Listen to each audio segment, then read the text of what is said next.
Hi guys, good morning. Dito pala ako sa aking mga alagang biik. Ito pala yung nanganak kong inahin noong Sabado yata yun. 29. August 29. Ito na yung kanyang mga biik. Ang cute. Lumaki na rin yung pinakamaliit ko o yung dalawa ko. Ito yung mami niya. Nagpapadudo. Ayan na sila ngayon, malaki-laki na. Mga 1 linggo na rin siguro lumipas. Bali 8 pieces sila. Ayan.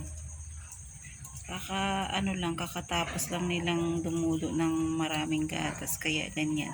Nagpapaantok na. Yung mami niya medyo maarte sa pagkain ngayon. Pero kumakain naman siya.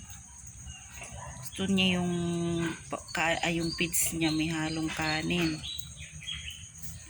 Yan sila, ang cute to. Lahi ito ng Pitrine large white landrace mix na ito eh. Ewan ko lang kung may halong durok ito kasi walang kulay durok siya eh. Pero kasi ang pinaturo kong similya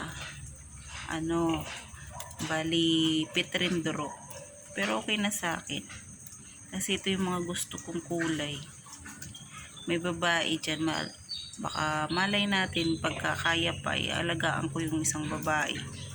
Yung babaeng kulay batik. Yun, yung nasa dulo. Siya pinakamaliit.